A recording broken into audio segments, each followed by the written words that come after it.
अस्सलाम वालेकुम। आज एक न्यू रेसिपी के साथ हाजिर है। आप देख रहे हैं एमएच होम कुकिंग।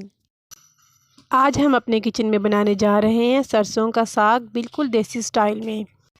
जैसा कि आप जानते हैं कि सर्दी का मौसम आने वाला है, तो उसी हिसाब से रेसिपी बनाने जा रही हूँ। तो आइए चलते हैं अपनी रेसिपी की तरफ और देखते हैं कि सरसों का साग बनाने के लिए हमें किन किन चीज़ों की ज़रूरत है और ये कैसे बनाया जाता है। मेरे पास ये तकरीबन 2 किलो पालक है और इसके साथ ही 4 किलो साग है, सरसों का साग। इनके फालतू डंठल वगैरह तोड़कर इनको साफ़ कर लिया है। साफ़ करने के बाद ये आप देख सकते हैं, साफ़ करने के बाद इनका वेट भी कम हो गया है। आप देख सकते हैं ये साग मैंने काट लिया है और इसके साथ ही पालक भी काट लिया है।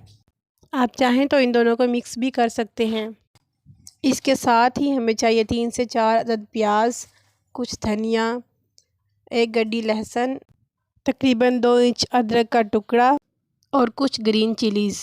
ग्रीन चिलीज़ तकरीबन 1 पाव चाहिए होती हैं, लेकिन मेरे पास कम है, सो मैं इसमें रेड चिली ऐड कर दूंगी। और तकरीबन 1 पाव मेथी को भी साफ़ करके बारीक काट लिया है और इसके साथ ही एक छोटा फूल गोभी को भी छोटे छोटे टुकड़ों में काट लिया है। अब यहाँ पर हम एक बड़े बर्तन में तकरीबन 2.5 लीटर पानी डाल देंगे और पानी को हम गर्म करेंगे। जब पानी गर्म हो जाए तो फिर हम इसमें बारीक कटी मेथी और गोभी डाल देंगे। यहाँ पर हमने साग और पालक को मिक्स कर लिया है और मिक्स करने के बाद हम इसको वॉश कर लेंगे। साग को अच्छी तरह से वॉश करना है ताकि इसमें मौजूद डस्ट अच्छी तरह से निकल जाए। टोकरी में थोड़ा थोड़ा साग डालकर वॉश करेंगे, क्योंकि साग और पालक की क्वांटिटी हमारे पास ज़्यादा है, तो तमाम साग को वॉश करना हमारे लिए थोड़ा मुश्किल होगा। साग को वॉश करके हम उसी पतीले में डाल देंगे जिसमें हमने पहले मेथी डाली थी और गोभी डाली थी।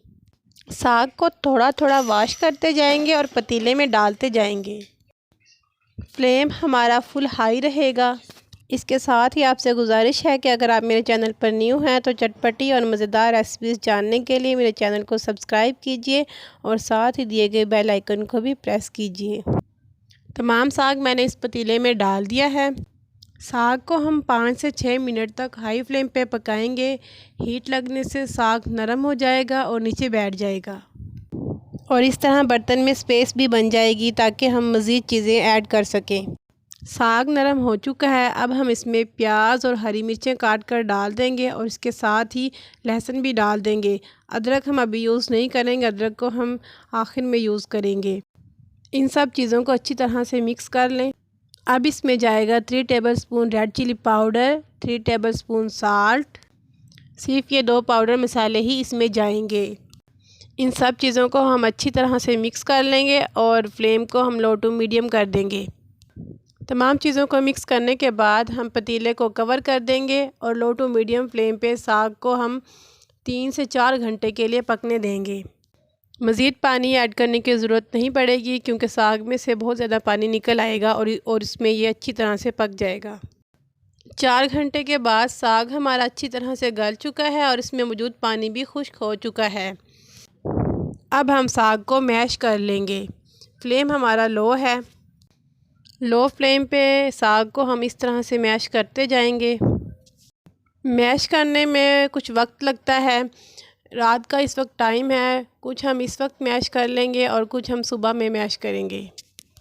सुबह में हम जब मैश करेंगे तो हम दोबारा से साग को गर्म करेंगे और फिर लो फ्लेम पे मैश करेंगे।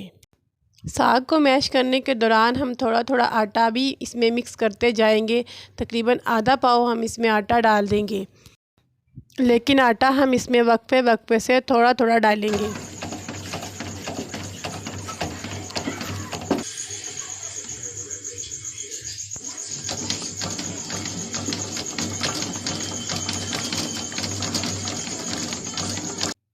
सुबह में हम अदरक को ग्रेट करके साग में डाल देंगे और अगेन उसी तरह से मैश कर लेंगे। साग की रेसिपी को आप ग्रीन रेसिपी भी कह सकते हैं, क्योंकि आपको इसमें हर चीज़ ग्रीन ग्रीन ही नज़र आ रही है। आप देख सकते हैं साग हमारा अच्छी तरह से बारीक हो चुका है। अब हम साग को लगाएंगे एक अच्छा सा तड़का। तड़के के लिए हम एक छोटे बर्तन में लहसुन और अदरक को क्रश करके डाल देंगे और फिर हम इसमें घी डाल देंगे। इसके लिए हमें तकरीबन 1 पाव घी चाहिए होगा। लहसुन और अदरक जब लाइट ब्राउन होने लगेंगे तो फिर हम इसमें 4 से 5 अदद गोल लाल मिर्च डाल देंगे और इनको थोड़ा सा फ्राई करेंगे। जब ये तमाम चीज़ें फ्राई हो जाएं तो फिर हम इसमें तैयार किया हुआ साग डाल देंगे।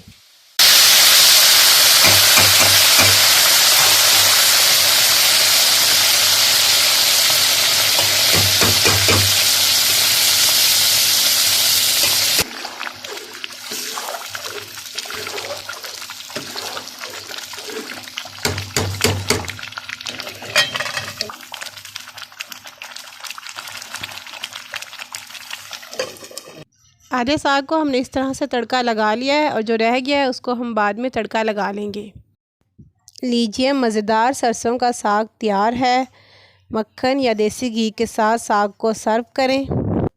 रेसिपी पसंद आए तो वीडियो को लाइक करें और दोस्तों में शेयर करें। और अगर रेसिपी के अबाउट कोई क्वेश्चन हो तो आप कमेंट सेक्शन में पूछ सकते हैं। इसके साथ ही मुझे दीजिए इजाज़त। अपना बहुत ज़्यादा ख्याल रखिएगा और मुझे दुआओं में याद रखिएगा। अल्लाह हाफिज़।